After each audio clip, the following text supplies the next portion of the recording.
What if the very laws meant to protect us online are the same ones that could silence us?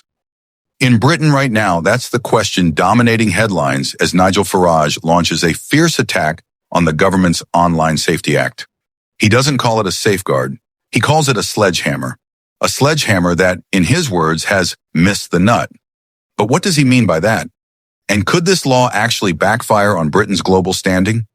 Farage insists the Labour government, led by Sir Keir Starmer, has gone far too far. He says the Prime Minister is already on the back foot, trying to defend a law that gives sweeping powers to clamp down on speech online. He told Sky News that the internet has changed our lives, in good ways and bad. And yes, we all want to protect children and young people from dangerous content.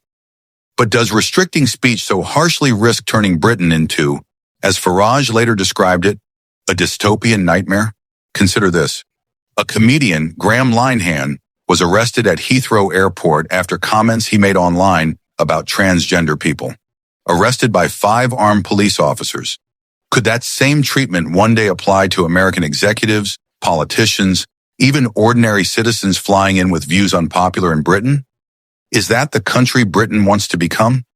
Now, Farage is not only talking from London. He has taken his fight to Washington, D.C., where he testified before the U.S. House Judiciary Committee at the invitation of Republican firebrand Jim Jordan.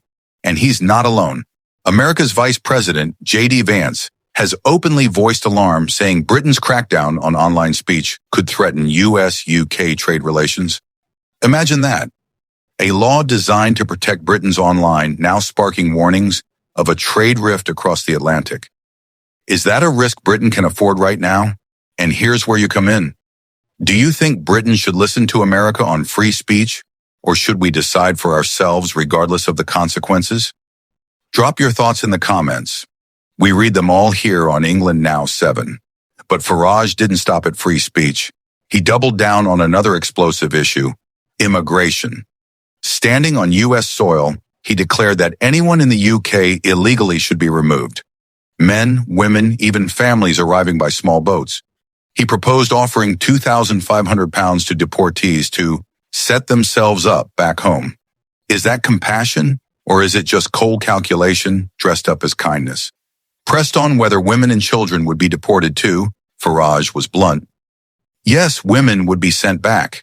As for children, he said only if safe places can be found. Yet he made clear that his first priority is young undocumented males, with women second in line. How does that strike you? Is it a fair and firm immigration plan? Or is it a policy that risks tearing apart vulnerable families in the process? And here's another question. Could Farage's words in Washington be laying the groundwork for something bigger?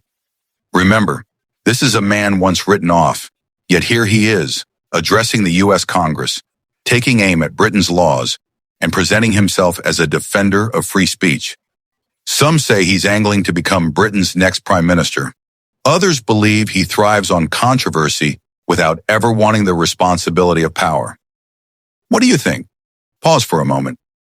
Britain is at a crossroads, balancing safety with freedom, managing immigration while upholding human rights, and navigating a special relationship with America that looks increasingly fragile. If the U.S. sees Britain as sliding towards censorship, how might that affect future trade deals, intelligence sharing, or even the cultural ties that bind the two nations? Let's push this further. Could a clampdown on online speech in Britain give authoritarian regimes abroad the excuse to say, look, even the British are silencing dissent. Why can't we? Is the UK, long seen as a champion of liberty, in danger of setting the wrong example? And then there's the public. Where do you stand? Do you support tighter online controls to keep society safe?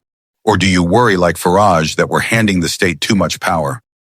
Would you accept your post being censored if it meant shielding children from harm? Or is free speech too valuable to sacrifice under any circumstances? By the end of the day, this is not just about one law. It's about Britain's identity. A free society, a cautious society, or one struggling to find the balance? The debate has crossed the Atlantic, but its impact will be felt in every British home. So I'll leave you with this. When future generations look back at this moment, will they say Britain protected its people or silenced them? And which side of history would you rather be on? Tell us in the comments. Your voice matters here on England. Now 7. Sources: Sky News, Metro, The Express.